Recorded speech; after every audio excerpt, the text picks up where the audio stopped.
હું ડૉક્ટર પ્રતીક્ષા દેસાઈ અને હું પાયલ હોસ્પિટલની વન ઓફ ધ ડિરેક્ટર છું. આપણી પાયલ મેટર્નિટી હોસ્પિટલ 6 વર્ષથી કાર્યરત છે અને પૂરા NABHના ક્રાઇટેરિયા પ્રમાણે, એટલે કે ઇન્ડિયન મેડિકલ સાયન્સનું જે રૂલ્સ રેગ્યુલેશન હોય એ પ્રમાણે બાંધવામાં આવેલી છે. અને એના માટેના સ્પેશિયલ કન્સલ્ટન્ટ દ્વારા આપણે આખી એનું જે સ્ટ્રક્ચર બનાવવામાં આવેલું છે.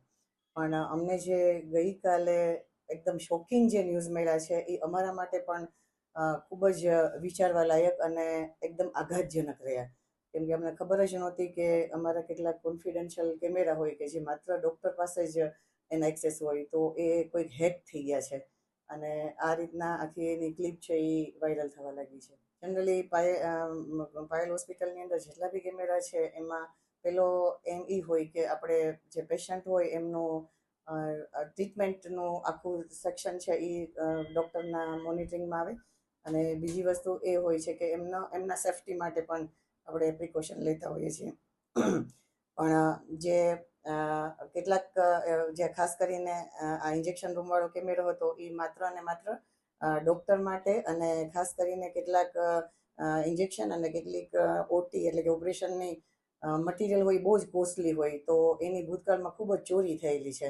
તો એ ચોરી પકડવી બહુ જ મુશ્કેલ હોય, તો એના માટે એક એવો કેમેરો રાખવો પડે કે જે ડૉક્ટરની પાસે અથવા તો એડમિનિસ્ટ્રેશન પાસે જ હોય.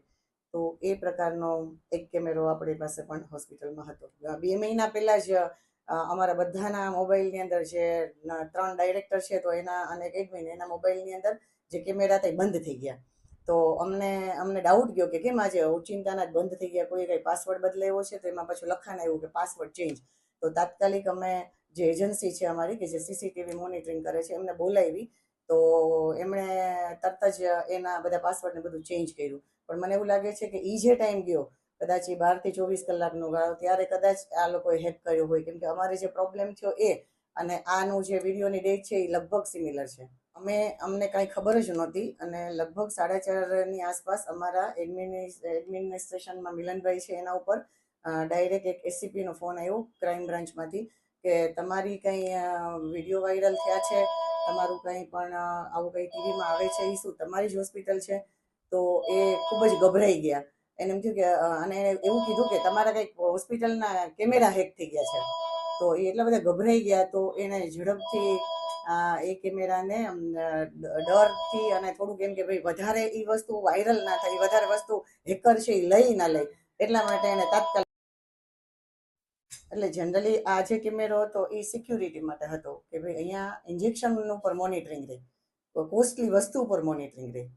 એટલે એ પાછળથી લગાવ્યો હોય એવું ન હોય. જ્યારે પણ હોસ્પિટલનો સ્ટ્રક્ચર હોય ત્યારે કેટલાક કેમેરામાં આપણે ડિસ્કશન જનરલી કન્સલ્ટન્સી સાથે, ઇવન જે હાઈ ઓથોરિટી જે રૂલ્સ રેગ્યુલેશન ફોલો કરે છે એની સાથે બી થતી હોય. શંકા તો અમે કેવી રીતના કહી શકીએ, પણ હું એટલું ખાસ કહું કે જલ્દીમાં જલ્દી અમે એના માટેની જે ફરિયાદ પણ તાત્કાલિક નોંધાવી છે અને ખૂબ જલ્દી આ કોઈ પણ ગુનો કર્યો છે એ પકડાઈ જાય અને કોઈ કદાચ અંદરનો સ્ટાફ હશે તો પણ એને જરા પણ બરકત કરવામાં નહીં આવે, એને કડીમાં કડી સજા મળે એવું હોસ્પિટલ વિશ કરે છે. કેમ કે એઝ એ ગાયનેકોલોજીસ્ટ અમારી પહેલી પ્રાયોરિટી હોય કે અમારી ત્યાં આવતી ફિમેલ સ્ટાફને સેફટી અને એક સિક્યુરિટી ફીલ થાય. તો એના માટે અમે પૂરેપૂરી તકેદારી રાખવા માટે પહેલાં પણ કટિબદ્ધ હતા અને આજે પણ કટિબદ્ધ છીએ જ.